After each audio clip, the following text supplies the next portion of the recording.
నిఘా TV news కు స్వాగతం. ముందుగా హెడ్లైన్స్. ఆపరేషన్ సింధూర్ని ప్రధాని మోదీ ఎలా ట్రాక్ చేశారో తెలుసా? వేములవాడ దేవాలయంలో కోడెల మరణం, తెలంగాణ రాష్ట్రానికి అరెస్ట్, ఎమ్మెల్యే హరీష్ రావు.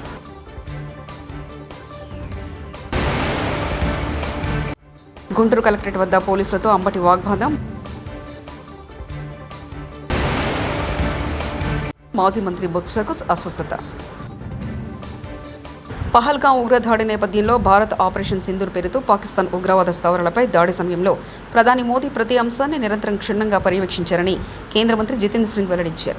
మే 7వ తేదీ రాత్రి పాకిస్తాన్తో పాటు పాక్ ఆక్రమిత కాశ్మీర్లోని 9 ఉగ్రవాద స్థావరాలపై దాడులు చేసి లష్కరే తోయిబా, జైషే మొహమ్మద్ సంస్థలను ధ్వంసం చేసిందని తెలిపారు. వడదెబ్బ నుంచి కోలుకున్న ఉత్తరాంధ్ర సీనియర్ నాయకులు శ్రీ బొత్స సత్యనారాయణ గారు హాస్పిటల్కి కూడా వెళ్లకుండా తన క్యాంపు కార్యాలయంలో విశ్రాంతి తీసుకున్న శాసనమండలి ప్రతిపక్ష నాయకుడు శ్రీ బొత్స సత్యనారాయణ గారు. అయినప్పటికీ 4 రోజుల విశ్రాంతి అవసరమని చెప్పిన డాక్టర్లు.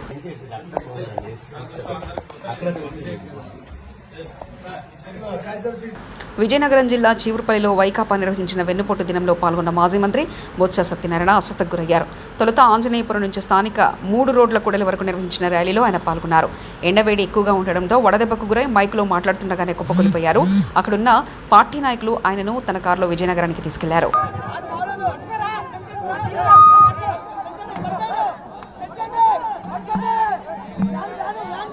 పోలీసులపై వైకాపా నేత మాజీ మంత్రి అంబటి రాంబాబు వాగ్వాదానికి దిగారు.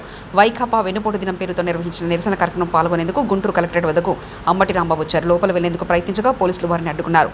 లోపలికి వెళ్తే ఏం చేస్తామంటూ అక్కడున్న సీఎంతో అంబటి రాంబాబు వాగ్వాదానికి దిగారు.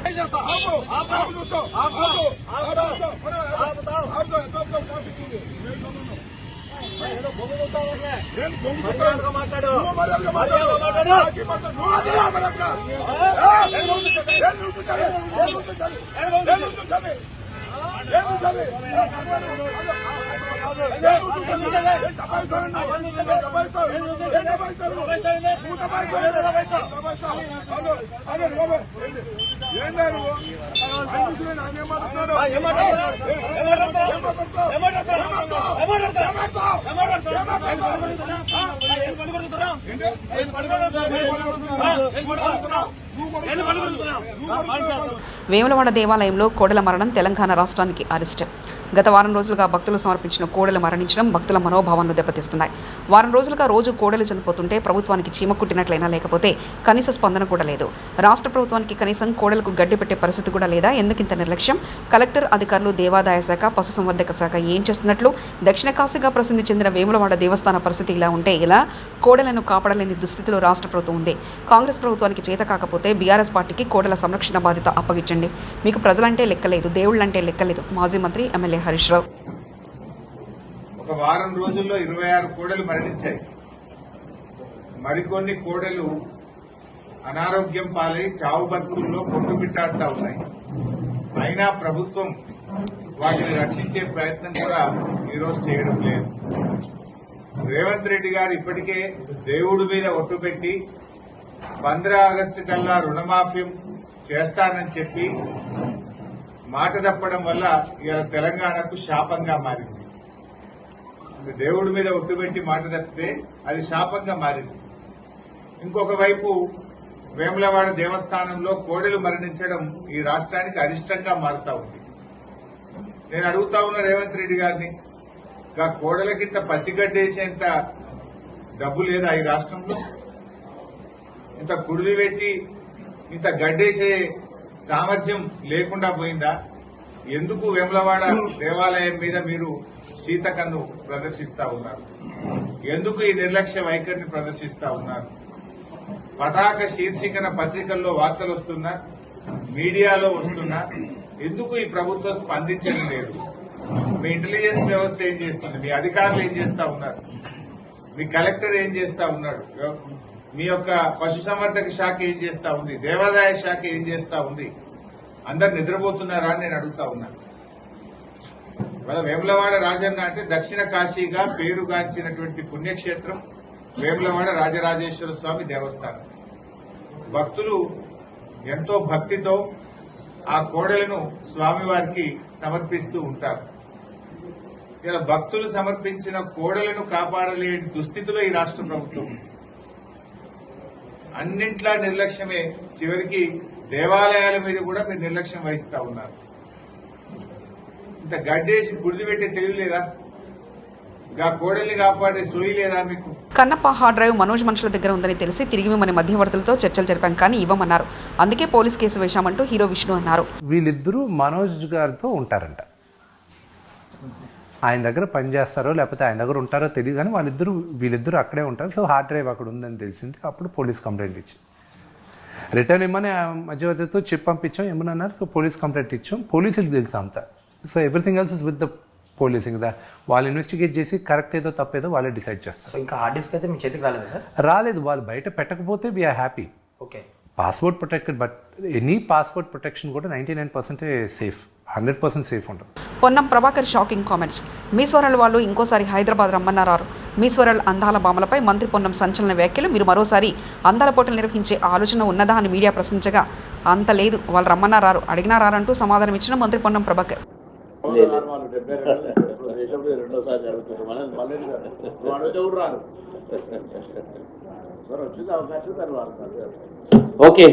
చంద్రబాబు ప్రభుత్వంపై తొలి ఏడాదిలోనే ప్రజా వ్యతిరేకత వచ్చిందని, ఇవాళ అది స్పష్టంగా కనిపించిందని వైఎస్ఆర్సీపీ రాష్ట్ర కోఆర్డినేటర్ సజ్జల రామకృష్ణారెడ్డి అన్నారు. వైఎస్ఆర్సీపీ ఇవాళ బుధవారం జూన్ 4న చేపట్టిన వెన్నుపోటు దినం నిరసన కార్యక్రమాలు విజయవంతమైనట్లు మీడియా ముఖంగా ప్రకటించారు. అలాగే తెలుగుదేశం పార్టీ ఇప్పుడు వచ్చిన తర్వాత ఈ ఏడాదిలో ఈ వ్యతిరేకత ఏదైతే ఈరోజు మా నిరసన ప్రదర్శనలకు వచ్చిన స్పందన ద్వారా కనపడుతున్న వ్యతిరేకత, ఇది దేనికి నిదర్శనం. అలాగే 19లో జగన్మోహన్ రెడ్డి గారు అధికారం చేపట్టిన తర్వాత ల్యాండ్ స్లైడ్ విక్టరీతో తెలుగుదేశం పార్టీ కూకటి వేళ్లతో సహా బయటికి పెకలించేశారు జనం అని కనిపించినప్పుడు దాదాపు 2-3 ఏళ్ళు ఆ పార్టీ పరిస్థితి ఏంది, నాయకులు ఎక్కడ ఉండేవాళ్ళు.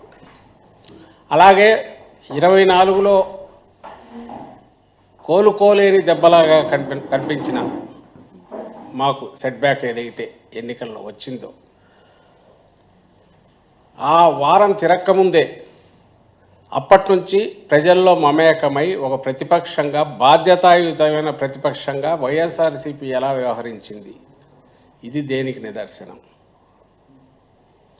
నేను ఎందుకు అడుగుతున్నా అంటే కాంట్రాస్ట్ క్లియర్గా కనపడుతుంది.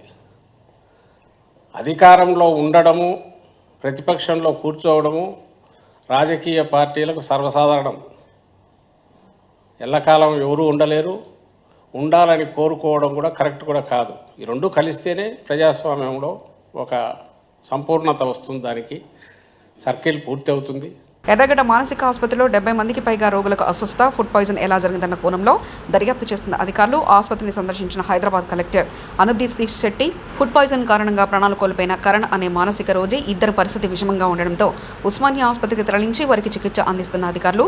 ఘటనపై ఆరా తీసిన ఆరోగ్య శాఖ మంత్రి దామోదర రాజనరసింహ 68 మంది రోగులకు ప్రత్యేకంగా ఉస్మానియాకు వచ్చి వైద్య బృందం ద్వారా చికిత్స. పేషెంట్ మార్నింగ్ కొంచెం ఎటువంటి చలనం లేకుండా పడిపోయి ఉండడము, అక్కడ డ్యూటీ డాక్టర్, అక్కడ నర్సు చూసి ఇమీడియట్గా డ్యూటీ డాక్టర్ అలర్ట్ చేస్తే డ్యూటీ డాక్టర్ వచ్చి ఇమీడియట్గా చెక్ చేస్తే అతని వైటల్స్ కూడా అప్పటికే ఎటువంటి స్పందన లేకపోయేసరికి అతన్ని సిపిఆర్ ద్వారా కూడా చేయడం జరిగింది. అయినా కూడా అతను రెస్పాండ్ కాలేదు. దాని తర్వాత ఇమీడియట్గా హాస్పిటల్కి షిఫ్ట్ చేసినాం ఉస్మానియాకి. ఈ వాజ్ అప్పటికే చనిపోయినట్లు కూడా నిర్ధారణ చేసిండ్రు. అదేవిధంగా ఇవాళ అదే అబ్జర్వేషన్లో మిగతా హాస్పిటల్లో ఉన్నటువంటి పేషెంట్స్ అందరినీ కూడా పెట్టడం జరిగింది. అయితే మనకు సాయంత్రం వరకు ఇంకొక 65-70 కేసులు కూడా ఈ వామిటింగ్స్, డయేరియా ఉన్నట్లు మనకి వచ్చినాయి. ఉపాధ్యాయుల నిరంతరం కొత్త విషయాలను నేర్చుకుంటూ విద్యార్థులకు బోధించి ఉత్తమ విద్యార్థులుగా తీర్చిదిద్దాలని సంతోష్ నగర్ ఏసీపీ సుఖ్దేవ్ సింగ్ అన్నారు. వినయనగర్ కమ్యూనిటీ హాల్లో 2 రోజుల పాటు నిర్వహించనున్న సైదాబాద్ మండల ప్రైవేట్ పాఠశాల ఉపాధ్యాయుల శిక్షణ శిబిరాన్ని ఏసీపీ ప్రారంభించారు. విద్యార్థి భవిష్యత్తుకు ప్రాథమిక విద్య కీలకమని అన్నారు. ఉపాధ్యాయుల్లో బోధనా సామర్థ్యాలను పెంపొందించడానికి సదస్సు నిర్వహించడం అభినందనీయమన్నారు. విద్యార్థుల భవితకు బాటలు వేయండి, విద్యార్థులకు చక్కగా బోధించి వారి విద్యాభివృద్ధికి బాటలు వేయాలని సూచించారు.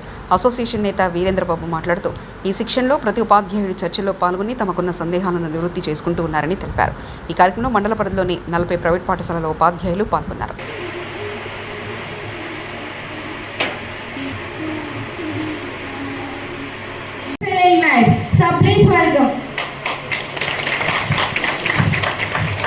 Now I request our Honorable Chief flag. I kindly everyone to take their positions. 5 मिला एक कैसा दे देते, कोई बच्चा अच्छा पढ़ता, कोई अच्छा नहीं पढ़ता. Today what I am because of my social teacher, that he is a great man, Pillar teacher. So he is no more.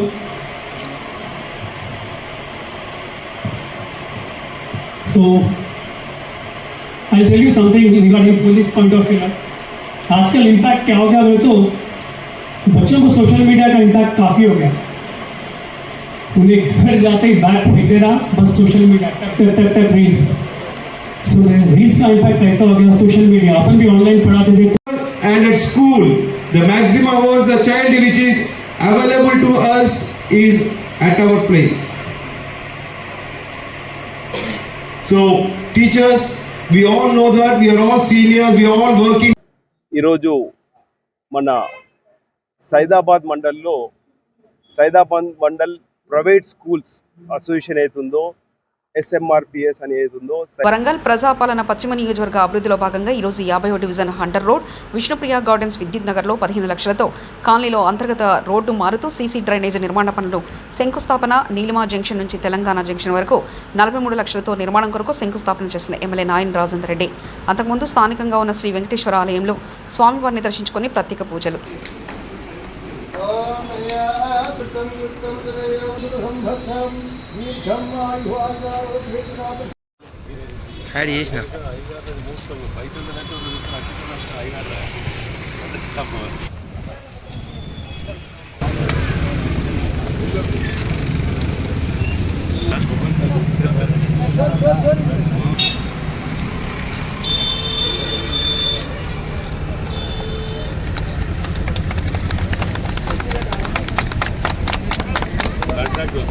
దాని శాశ్వత పరిష్కారానికి ఇది లేకుండా కాబట్టి మీరు చూడండి, చిన్న ఉదాహరణ చెప్తా. 12 ఏళ్లలో ఒక్క బెడ్రూమ్ ఇవ్వలే. మేము వచ్చి 16 నెలల్లో నిన్నగాక మొన్న 1000 మందికి ఇచ్చినాం. 1000 మందికి 3500 ఇందిరమ్మ ఇళ్లకు 1000 ఇండ్లు ఇచ్చినాం. వీటిని కూడా త్వరలోనే పరిష్కారం చేస్తాం. వరంగల్ జిల్లా పరిధిలో ఉన్న దేవాలయాలను ప్రత్యేక దృష్టి పెట్టి అభివృద్ధి చేసేందుకు ముందుకు వెళ్తున్నట్లు రాష్ట్ర దేవాదాయ అటవీ శాఖ మంత్రి కొండా సురేఖ తెలిపారు. వరంగల్ మహానగరంలో ప్రసిద్ధిగాంచిన భద్రకాళి దేవాలయ ఆవరణలో సుమారు 1,03,00,000 మాడ వీధుల నిర్మాణం ఏర్పాటు కొరకు సుమారు 30 కోట్ల రూపాయల అంచనాలతో నిర్మిస్తున్న పనులను దేవాదాయ శాఖ మంత్రి కొండా సురేఖ శంకుస్థాపన చేశారు. కార్యక్రమంలో ఎమ్మెల్యే రాజేందర్ రెడ్డి, జిల్లా కలెక్టర్ ప్రావీణ్య, భద్రకాళి దేవాలయం ఏసీ శేషుభారతి, ఇతర అధికారులు, సిబ్బంది తదితరులు పాల్గొన్నారు.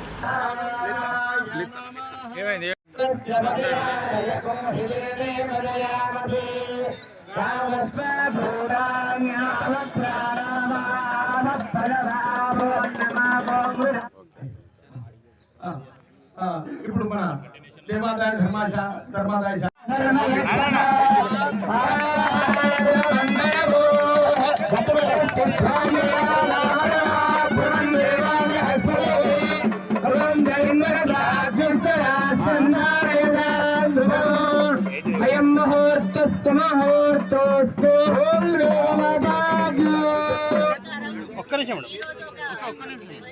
శుభదినంగా భావిస్తా ఉన్నాను. ఎందుకంటే వరంగల్లో భద్రకాళి ఆలయంలో ఉన్నటువంటి వేద పాఠశాలకి సరి అయిన సౌకర్యాలు లేక పిల్లలు చాలా ఇబ్బందులు పడతా ఉండే, మళ్ళీ అనుకోకుండా ఈరోజు భద్రకాళి టెంపుల్ డెవలప్మెంట్ కోసం చుట్టుపక్కల ఉన్న మరి నిర్మాణాలన్నీ కూడా తొలగించడంతో వారికి ఉన్నటువంటి అకామిడేషన్ కూడా మరి తొలగించబడింది. దాన్ని వాళ్ళను ఇన్ని రోజులు కూడా ధార్మిక భవనంలో ఉంచడం జరిగింది. అక్కడ వాళ్ళకి సరి అయిన సౌకర్యాలు లేక ఇబ్బంది పడుతున్న తరుణంలో మరి మేము ఎండోమెంట్ నుంచి 1,03,00,000 రూపాయలు మంజూరీ చేసి ఈరోజు ఇక్కడ శంకుస్థాపన కార్యక్రమం చేయడం జరిగింది. ఈ యొక్క వేద పాఠశాల ఆపరేషన్ సింధూర్ని ప్రధాని మోదీ ఎలా ట్రాక్ చేస్తారో తెలుసా? వేములవాడ దేవాలయంలో కోడెల మరణం తెలంగాణ రాష్ట్రానికి అయిష్టం. ఎమ్మెల్యే హరీష్ రావు.